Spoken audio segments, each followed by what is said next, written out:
Bismillahirrahmanirrahim. Alhamdulillahirabbil alamin. Bihi nasta'inu ala umurid dunya waddin. Kita akan melihat praktek tasrif al-furu' untuk fi'il madhi. Kita ambil contoh wazan fa'ala. Kemudian mauzunnya nasara. Oke. Karena memang kalimah ini berjenis fi'il dan di sini sighahnya fi'il madhi, lantaran jenisnya fi'il, maka acuan tasrifnya dhamir yang 14.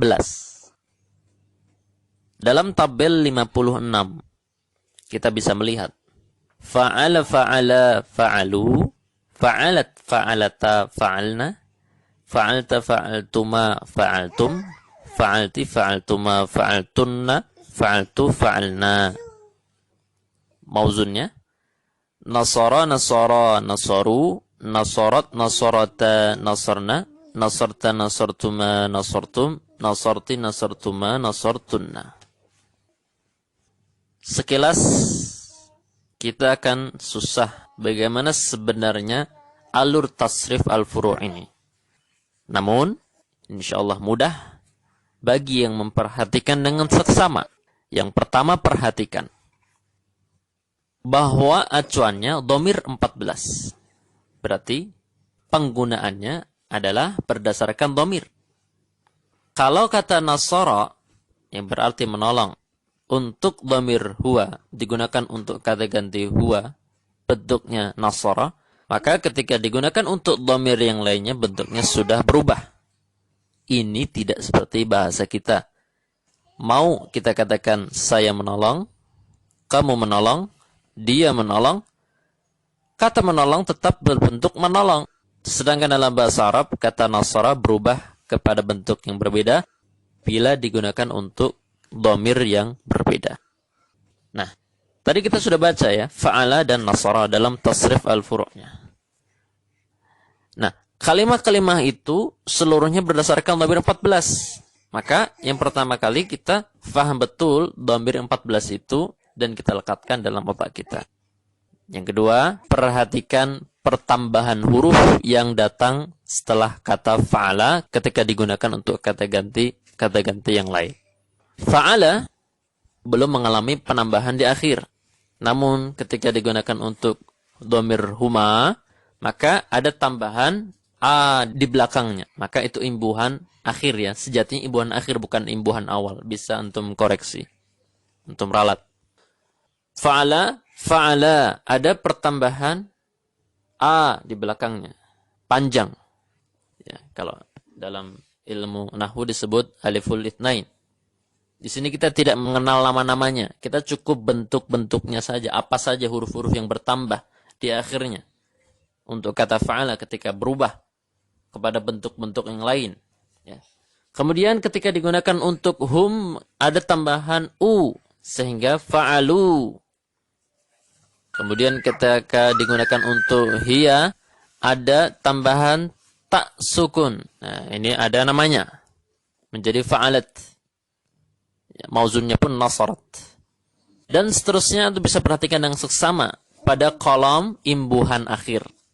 Apa saja yang harus dilekatkan, apa saja yang harus ditambahkan di akhirnya setelah kata fa'ala. Ketika fa'ala ini ditasrif secara al-furu'. Mudah bukan? Mudah insyaallah. Kemudian ingatlah para pendengar sekalian, ketika antum benar-benar memperhatikan model tasrif al-furu' fil madhi ini, terutama dalam pertambahan huruf akhirnya, ya, antum akan mendapati bahwa seluruh wazan yang 22 bab itu, ya, thulathi mazid, thulathi mujarrad dengan 6 bab wazannya, thulathi mazid dengan grup-grupnya, rubai mazid, rubai mujarrad, yang sighahnya fi'il madhi, ya, semuanya sama dalam rumus pertambahan huruf akhirnya ketika ingin ditasrif secara al-furu'. Saya ulang, seluruh fi'il madhi milik 22 bab wazan sama dalam hal pertambahan huruf yang diimbuhkan di akhir kalimah-kalimah dalam tasrif al-furu'nya.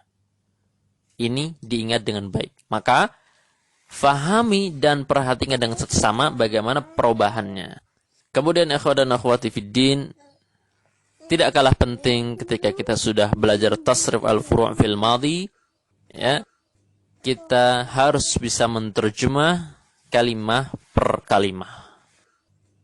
Bagaimana cara mudah dalam menerjemah kalimah per kalimah yang ada dalam tasrif al-furu' fil madhi?